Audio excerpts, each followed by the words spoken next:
Hi guys, what's up? This is Ryan again and welcome back to my YouTube channel. So for today's video, samahan nyo naman ako sa isang nature tripping and wild adventures this summer 2025. Come on, let's go! Hello Ryanatics! Another summer adventures that will make you realize when life hurts, nature heals. Oh my God, puksaan na! Puksaan na! Puksaan na, boy. Ayo, Puksaan na! puksaan na! Come and join me as we take you with my Sofer Latino friends in a heart-pounding yet satisfying nature trips.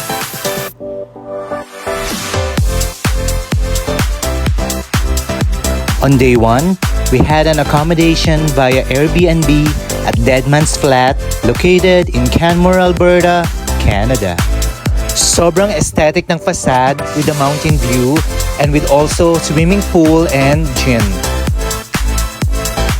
Very giving din ang aesthetic na king-size bedroom at syalang living room with patio and balcony.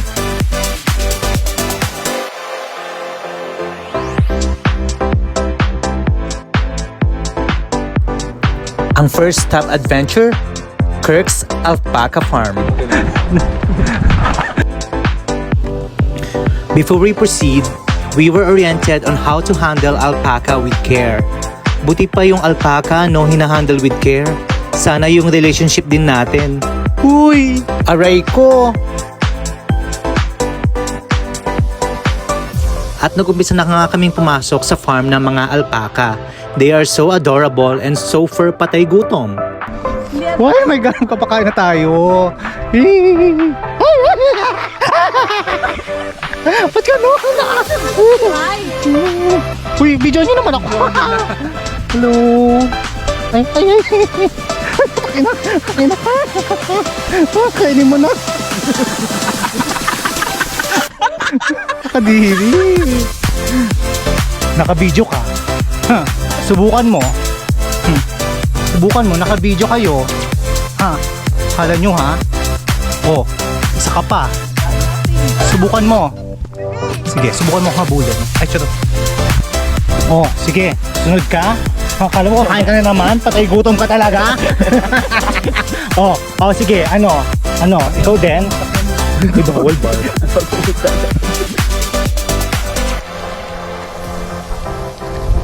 Ayan, kumakain na po siya. Nakakakaliti lang sa kamay kasi wala siyang ngipin. Yung ngipin niya is nasa baba. Pero yung nasa taas ng ngipin wala. So gums lang. Ay, nakakadiri.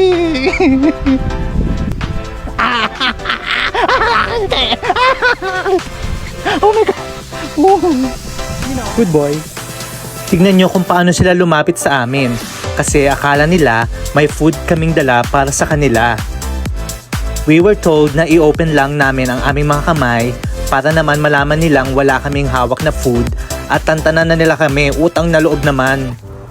Pero alam nyo, super nag-enjoy kami to deal and make friends with them. Kaya naman, bumili ulit kami ng one more bag for them to feed. Sige. Naka-video kayo. Subukan nyo lang. Subukan nyo lang sunggaban kami, naka-video kayo. Kakalat ko to. Ipagkakalat kayo kung paano kayo naging masama sa akin. Ha? Lalo ka na? Ow! Sige. Naka-video kayo. Ano? Okay, bye-bye na. Bye-bye. Excuse me. Makikiraan. So after ng alpaca farm visit namin, we went straight to Grassy Lake for a moderate hike.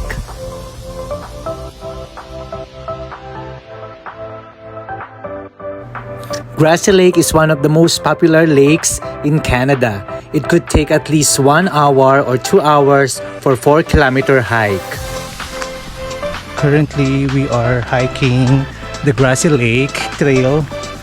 So, nakapagod siya kasi sa una pa lang, sobrang tarik na.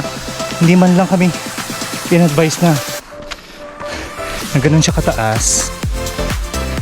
Kaya ngayon, wala pang few steps, hinihingal na kami. Tulad nito. kailangan na namin ng tubig. Pero it's worth the wait naman pag nakapunta kami sa Grassy Lake. Grabe, nakakahinga. 1 kilometer. 1 pa lang. O, ilang kilometers ba to? So, mga couple of muna.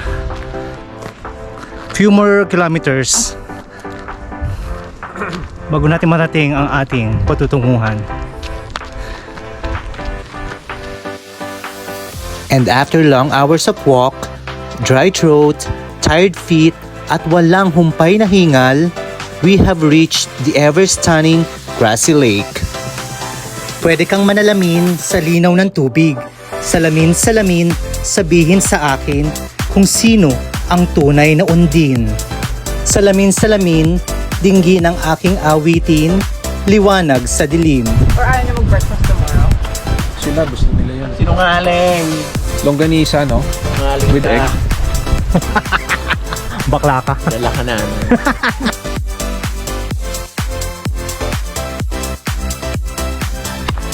Thank you, Grassy Lake. It was a wonderful trip. Wonderful trip. Sinungaling. I'm not lying. You're a liar. I'm a liar. Unfortunately, we're supposed to go to Beehive Mountain, but we came late, kaya hindi na kami nakakuha ng spot for parking. Kaya ngayon, alam mo na, wala ka nang magagawa, mahal mo na. Ba't adan? Ba't adan?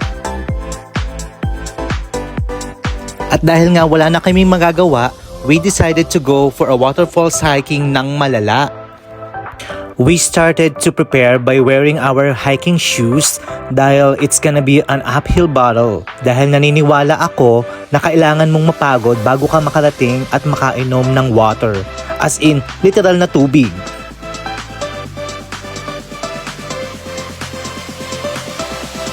At ito na nga ang tinutukoy kong tubig, the Johnston Canyon Waterfalls.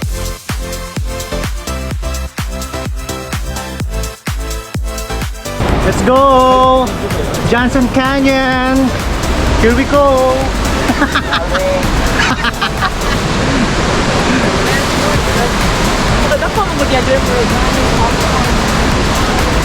Hi to Ryan's vlog. Welcome to Ryan's vlog. Here in Johnston Canyon, there are two waterfalls.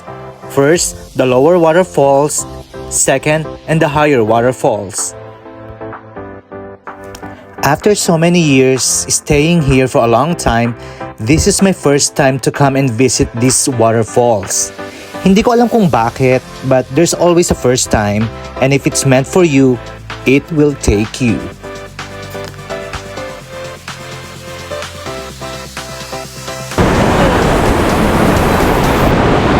Yes! Ang ganda!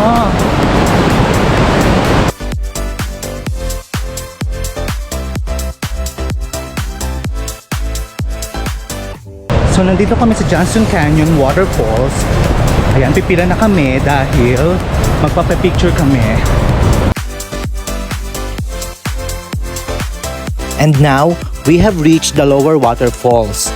We waited for a few minutes dahil may pila pala ito.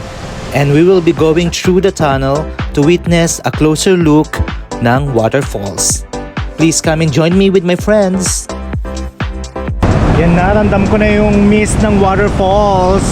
Pati yung lamig. Sobrang nakaka-satisfying. Sa maliit na tunnel kung saan makikita natin yung closer look ng waterfalls. Right, Mima? Gora! Let's go!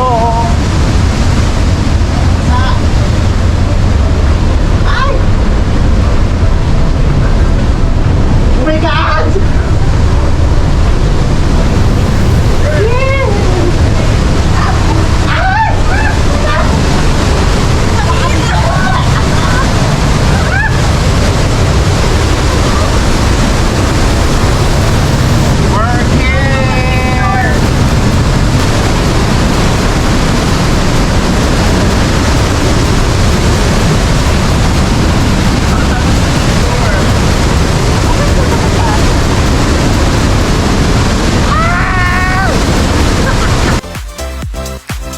After naming mabasa sa lower waterfalls, we go up straight sa upper waterfalls. It will take us 2.5 kilometers para makarating doon. Sobrang nakakapagod na siya, pero it's all worth it though.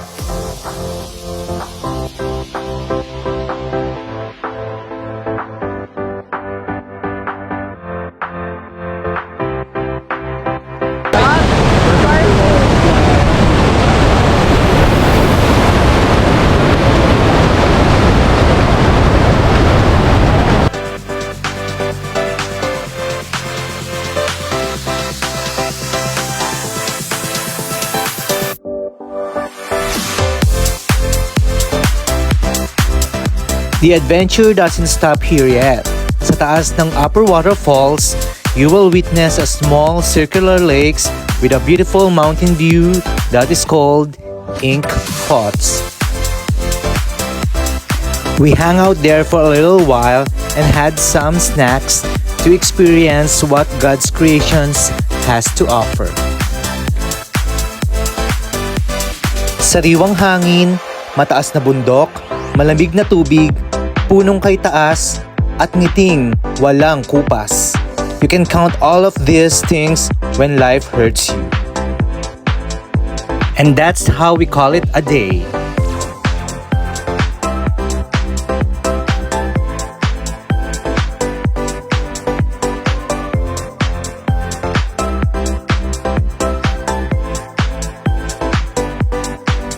It's time to say goodbye for now, with a cup of hot coffee, a slice of loaf, in a relaxing patio with a view.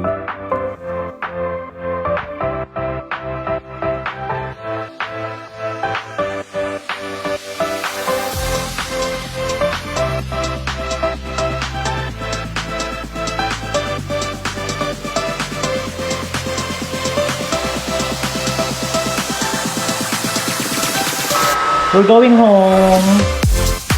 Bye, Alberta. Alberta?